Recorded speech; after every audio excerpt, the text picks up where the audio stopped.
মৌমিতার উপরে ঝাঁপিয়ে পড়ে 18 থেকে 20 জন নির্মম ভাবে তাকে ভোগ করে। তার শরীরের মধ্যে 113টি কামড়ের দাগ পাওয়া যায়। তার গলার এই হাতটা ভেঙে যায়। তার শরীর থেকে 150 গ্রাম বীর্য পাওয়া যায়। তার একটি সুন্দর সাজানো গুছানো জীবন ছিল। হঠাৎ করে একদিন দুপুরবেলা খাবার শেষে তার বান্ধবীরা বলল, চলো একটু বিশ্রাম নিতে যাই। সে বিশ্রাম নেওয়াটাই যে তার জীবনের শেষ বিশ্রাম হবে সেটা মৌমিতা কখনো চিন্তাও করতে পারেনি। তারই মেয়ে বান্ধবী দুজন কলিগ তাকে ওইখানে নিয়ে যায়। এক পর্যায়ে কিছু সংখ্যক ছেলেরা ওইখানে চলে আসে। তার কলিগ বান্ধবী তাকে এইভাবে গলার মধ্যে ধরে, অন্য একজন বান্ধবী তার পায়ের মধ্যে ধরে। এরপর নির্মম ভাবে একের পর এক হায়নার দল তার উপরে নির্মম অত্যাচার চালায়। মৌমিতা চিৎকার করে কাঁদিতে চাহিয়াও করিতে পারেনি চিৎকার, কারণ তার গলার কণ্ঠস্বরটা আগে বন্ধ করে রাখা হয়েছে। 30 সেকেন্ডের অধিক সময় ধরে কারো গলার মধ্যে চেপে রাখা হইলে তার চোখ দিয়ে রক্ত বের হয়ে যায়। হ্যাঁ, মৌমিতার চোখ থেকে ঝরার কথা ছিল পানি, তবে ঝরেছে রক্ত। মৌমিতা শুধু তাকিয়েছিল তার মেয়ে বান্ধবী কলিকের দিকে। বারবার শুধু চোখের ইশারার মাধ্যমে বোঝাতে চেয়েছিল, তুমি একজন মেয়ে, আমিও মেয়ে। কিভাবে একজন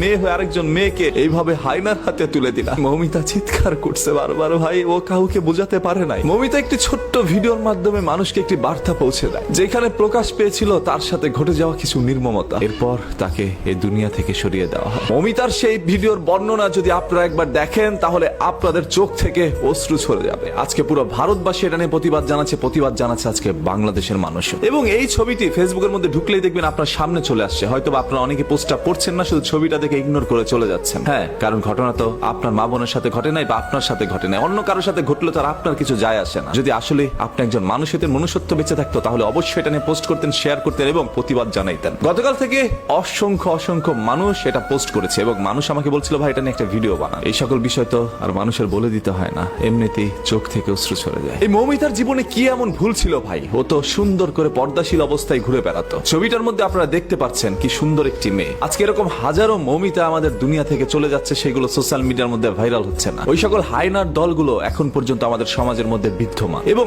আপনার এই মেয়ে বান্ধবী কতটা নিকৃষ্ট হতে পারে, আপনার মেয়ে বান্ধবী একজন মেয়ে হয়ে আপনাকে এইভাবে হায়নাদের হাতে তুলে দিতে পারে, সেটা হয়তোবা কখনো আপনি আমি কেউ চিন্তা করতে পারি না। এটা কখনো আমাদের বোধগম্য নয় যে এরকম কোনো কিছু আমাদের সাথে ঘটতে পারে। তার উপরে কোনো না কোনো বাঙালি ঝাঁপিয়ে পড়েছিল, সেটা এই পারের হোক আর ওপারের হোক। আজকে আমি একজন বাঙালি হিসাবে লজ্জিত। আজকে কণ্ঠস্বর দিয়ে কোনো শব্দ ব্যবহার হচ্ছে না, কারণ আমি মৌমিতার সেই বর্ণনার ভিডিওটি এখনো ভুলতে পারি না। আমার চোখে বারবার সেই দৃশ্যটি ভেসে আসছে। কি নির্মম ভাবে একজন মানুষকে এইভাবে দুনিয়া থেকে সরিয়ে দিতে পারে তারা। শুধু তাকে ভোগ করে সীমাবদ্ধ ছিল না, তার শরীরের মধ্যে 113টি কামড় দেয়, যেটা কোনো হায়না হয়তো বা ছিঁড়ে খাওয়ার সময় দেয় না। হায়না তার পেটের ক্ষুধার জ্বালায় হয়তো বা শিকার করে খায়, সেটা তার খাদ্য। ওরা কেন মৌমিতাকে ভোগ করলো? এই মৌমিতার পৃথিবী থেকে চলে যাওয়ার দৃশ্যটা এর চেয়ে ভালো তো হইতে পারতো। এরকম নির্মম ভাবে কারো যেন পৃথিবী থেকে চলে যেতে না হয়। কোন আক্রোশ থেকে এই ধরনের কাজগুলো করছে, কোন ক্ষোভ থেকে এই ধরনের কাজগুলো করছে, সেগুলো হয়তো বা বেরিয়ে আসবে। তবে আজকে যারা পথে নেমেছেন, এটার বিচার চাচ্ছেন, আপনাদের প্রত্যেকের কাছে একটা অনুরোধ করছি ভাই, যতক্ষণ না পর্যন্ত সেই সকল অপরাধীর সর্বোচ্চ শাস্তি দেওয়া না হবে প্রকাশ্যে, ততক্ষণ পর্যন্ত আপনারা রাস্তায় অবস্থান করবেন। যে যেখান থেকে পারেন এটা নিয়ে তীব্র প্রতিবাদ জানান। আদারওয়াইজ আজকে মৌমিতার সাথে, আগামীকাল আপনার সাথে, আপনার মা বোনের সাথে এরকম ঘটনা ঘটতে দেরি হবে না। আমি চাই না চোখের সামনে এরকম আর কোনো মৌমিতা জীবন দেয়।